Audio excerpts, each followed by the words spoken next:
Absolutely right. I feel as though we should kick off really with the BBC because they're still a great thorn in the side of British life, it seems to me. You know, I've just been talking earlier in the hour with Rafe Heidel-Manku about their insistence on pushing this kind of ridiculous left-wing agenda. We've got Kehinde Andrews on a news round talking about white privilege and telling us all that our kids should learn that being white is a terrible thing. We've now still got the problem where they're not referring to Hamas as a terrorist group, only saying that some people think they're terrorists. Tim Davie's been called before the 1922 committee and told by Robert Jenrick that he's never been more disappointed in the state broadcaster. What's going on? I think there is a real, very serious danger for the BBC at the moment that a British jury will lose confidence in the state broadcaster. And I do actually know, Mike, talking to some BBC executives in the last few days, they're very aware of how serious the situation is. The problem is a lot of their journalists are just programmed, throughout their careers. It's their instinct is to take the side of the Palestinians. You can accuse them of anti-Semitism, and I think there may be elements of that. But I think it's mainly just a disposition that's very common amongst a lot of British people that doesn't ever see the fact that Israel faces an existential threat. It's surrounded by countries that hate it, that want to eliminate it. And a little bit more sympathy from the BBC for that would be appreciated, not least because, in a way, Israel represents Western civilization in that region. Most of the rest of the region has values very different from our own. And it strikes me as very odd, really, that the BBC can't be more sympathetic to the one country where gays can be free, where religions can worship freely. You know, Israel is too much of a democracy in a way. Its system of proportional representation allows even the most small and extreme of parties to get power in the Knesset. Yeah. But the idea that we aren't sympathetic to its plight, the fact that it does want to be eliminated by its neighbours, is a great shame and a tragedy for the BBC, I think. And how do you see this kind of move? I think it's a relatively recent one, in my experience, that not just the BBC, but all kind of large corporations, all places that involve employing large numbers of relatively young graduates, have all fallen prey to this kind of wokery, you know, like the banking system that we've seen operating against people like Nigel Farage. We've got oil companies now promising to give up drilling for oil. You know, we've got sort of a ludicrous left-wing establishment now, which seems to have become very much settled over the past, I would say, 5 years. It seems to have got worse. Do you agree with that?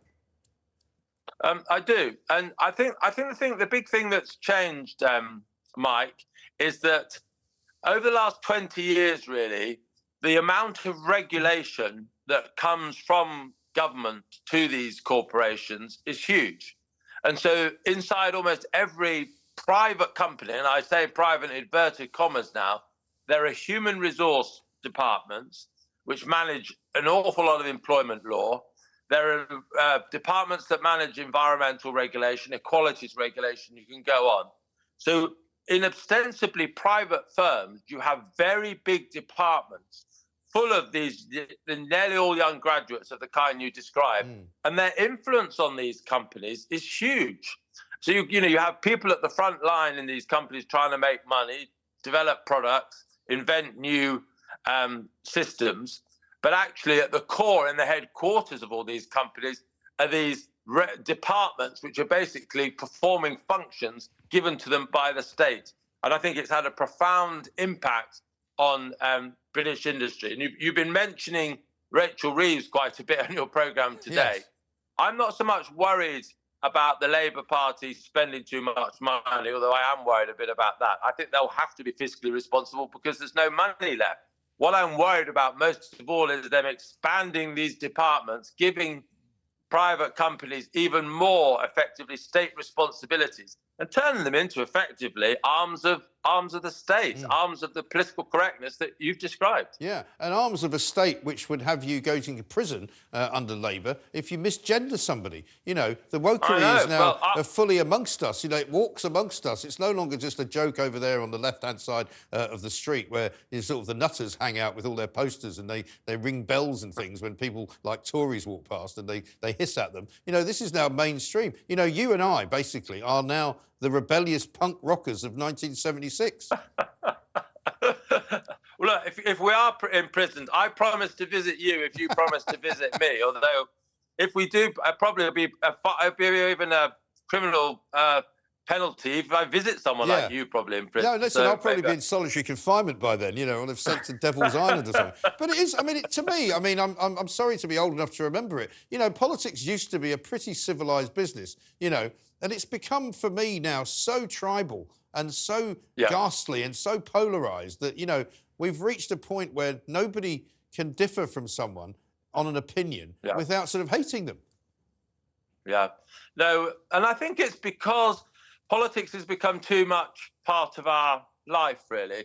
You know, people, I think it was Lord Hailsham, the great veteran Tory, said the best Conservatives go fox hunting. The best Conservatives go to church. Some will go fox hunting. But he went, some will read, some will enjoy sports, but none of them will spend too much time on politics. Yeah. Because when politics takes over your life, then you do see everybody in terms of the issues that are topical, and that, you know, whereas usually all those other things can bring people together, and we shouldn't have politics as a defining part of our life in a way we do today.